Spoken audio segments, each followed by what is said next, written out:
Welcome back. In our last video, we talked about our studio build, which seems irrelevant, but the bigger point that we were trying to get to is when to overbuild, when not to overbuild, what's the fine line.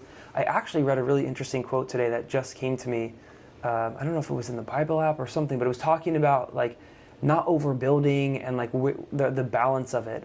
It was actually an investor on LinkedIn, now that I'm remembering it. He was talking about please don't become a founder. Don't build a startup.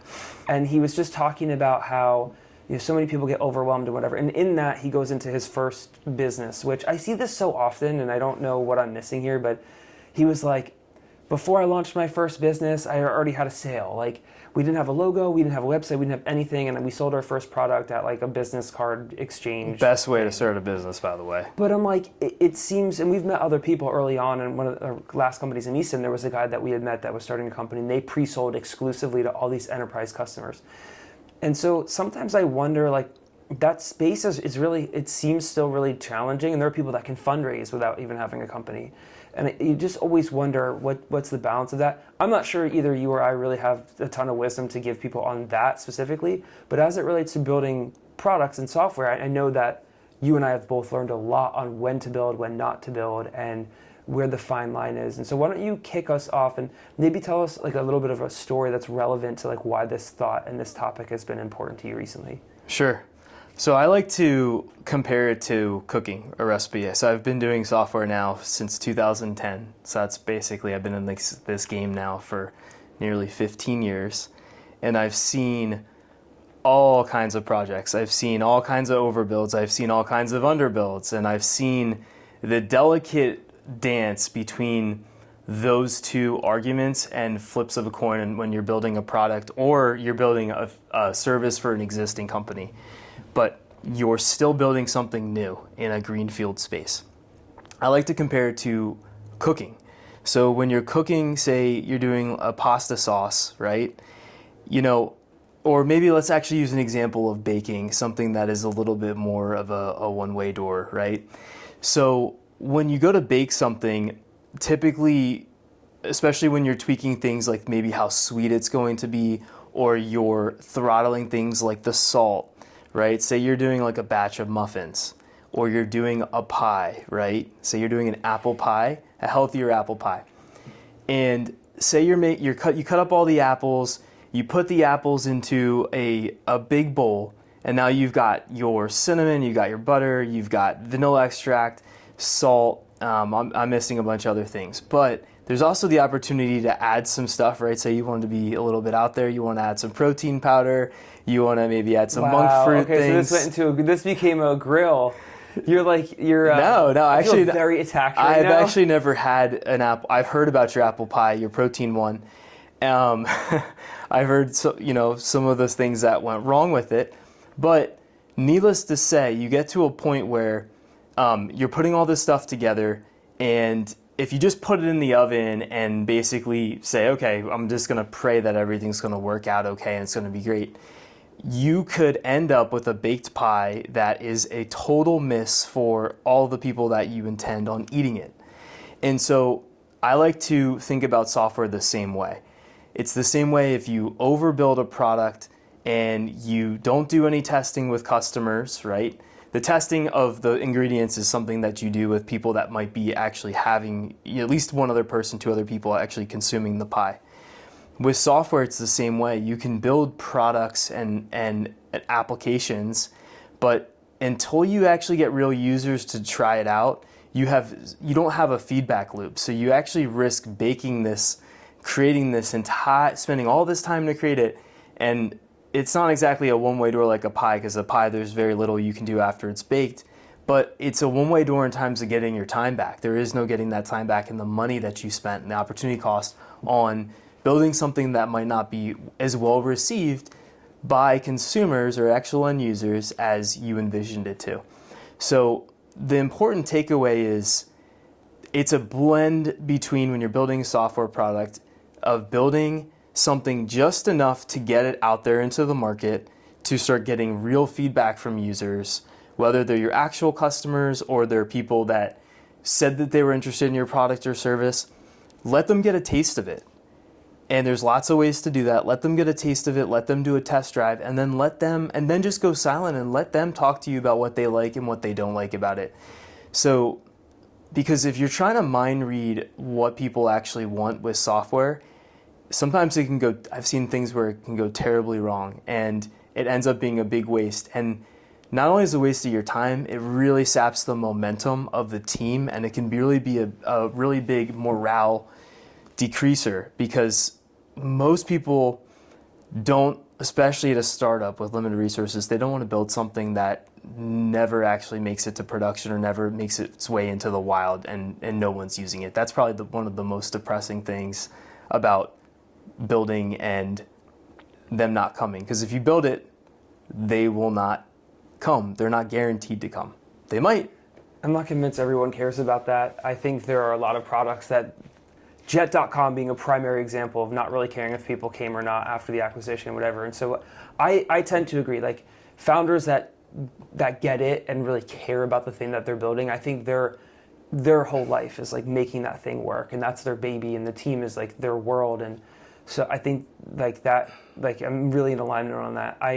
There are a lot of firms out there that they don't care, they just want the investment or the temporary job or whatever. Who, you know, I won't throw out WeWork too much, but like there are a lot of companies, and then there are companies that overbuild. Like a good example of this, and not to throw shade or whatever, it was a great product in its prime, but I think ClickUp is a great example of like overbuilding when people didn't ask for it. I think a good balance for me, my experience has been HubSpot, where they have that page where people get to upvote. You get so many points per year, and you get to vote on features you actually want. And so the community kind of asks to build X, Y, and Z, where ClickUp was like, every time you logged in, there was like a new set of features that moved buttons around and a new color scheme. It was just overwhelming at a certain point. It's like, I can't be the only one that didn't ask for this. Yeah, so, I think you're right. There's a balancing. At ClickUp, sometimes it felt like, I actually liked how fast ClickUp moved when they got it right, but when they did something where, you know, you'd click a button and it wouldn't update, you had to refresh to the page because there wasn't feedback, things like that, common things. But it felt like you were opting into, like, not opting in, but kind of opting into their beta program, where they just kind of release things to get the feedback without you even really wanting to necessarily have new experiences, especially for a productivity tool to have to relearn it. I did appreciate, though, how they were always changing things, and they really were ahead of their time at getting so granular with something so basic as like task management, right? But I do think once you have a mature product like HubSpot, it is cool to be able to go on there as a customer and see all the other people that are asking the same exact question as you. I've done those searches before on Google where I've been like, I really want the workflow to do this, and then I'll search it, and it'll come up, and Google search results, I get all excited. Then I go to the HubSpot community page, and I realize it's all it is a placeholder for everybody else who's talking about that. But I do think that's a good balancing act. I think when I was referring to the problems of overbuilding, I'm really referring to not third-party contractors who are going to get paid either way. They don't really, they might care. A lot of good ones, they really do care about your business's success. I'm more talking about the impact on internal teams as far as morale, because those are the people that really care the most, not someone who's getting paid either way if it works or not. There are some entrepreneurs that I think fit in that camp, extremely fit in that camp, and move from like leech company to leech company, and like they build it and they don't care. And then they get rounds of investment either way each time, which is baffling to me. But there's one entrepreneur that in specifically that comes to mind when I think of that, and it's like, it's just so baffling how this person can sell billion-dollar company after billion-dollar company and not have anything. But I don't want to dwell on something negative. I do think like we were talking about this earlier this week, and I think it really boils down to inputs and outputs. And we were talking about burnout and whatever, and I think burnout is a lack of acknowledgement when the team is putting all of these inputs in, and then the world that we live in, everything is inputs and outputs. When you go to cut the grass, it would be like, burnout is like you're mowing over the same spot and the grass isn't getting shorter. The blade's sharp, you charged it, you've done all the things you can do, and nothing's working to sharpen, I've never met someone that was, and I'm sure there are people out there that are in this camp, but like I've never met someone that was burned out and they were putting in inputs and getting exponential return on their outputs. Like I have yet to meet that person, and I'm sure they're there. There might be other holes spiritually, emotionally, whatever in their life that they're looking for things, but like, I tend to find people that are in balance, like their outputs are very obvious based on what they're inputting, and they're in like a good lockstep. I think it's really hard getting to that though. I mean, it has been for me, and I'm assuming it has been a little bit for you, of like, what's the right, building the right thing. Because a lot of times we both get so sucked in. When you have high empathy, I think high EQ can be a total weakness. When you're like, you hear your customers like has pain on something. The story that comes to mind is the Blockbuster one that we've talked about earlier, where, the CEO in the 90s is like listening to all the customers, and they wanted like endless return window. And so he gives them that, and then now there's no DVDs or whatever back on the shelves. New customers can't get them. And so he's like, he listened to the customer, solved a problem, but that created a whole new problem for this other half of the community. And so it's like, it's this balance between like listening to the customer and practically applying things like that are going to move the business forward in a way that doesn't hurt the other customers, whatever. The quote that I had yesterday when we were going on the dock walk was, the main thing is to keep the main thing the main thing. And so the best thing you can do is continue to serve your customers. And so like giving them a discount, making it free, you're not doing them a favor, because you're going to put yourself out of business. Burning your team out, you're going to put yourself out of business. So I think of it in those terms. I think the problem that every entrepreneur faces with burnout is the beginning of any company is exciting. It's looking at a blank slate. It's extremely exciting. You're at the beginning phases of optimism, right? But almost everything in life that we do regularly, whether you go to the gym or you're tweaking your diet, you're going to be able to get on the scale and see some results. You're going to be able to look in the mirror a week. If you go to the gym 5 days in a row and you're working on a diet, you're going to be able to see numerically, and you even might see visually some changes that are positive, giving you some feedback. With software, or even building a physical product, say you're building a company that's building an actual product in a factory, there's months and months of waiting around where you're just dumping in all these inputs into the process, and you're not getting any feedback on it or not. And you really have to wait to get the dopamine hit of, am I onto the right thing? Am I onto the right thing? You're waiting for that pat on the back that may never actually come. So how do you speed up the time to either get a pat or get a slap, right?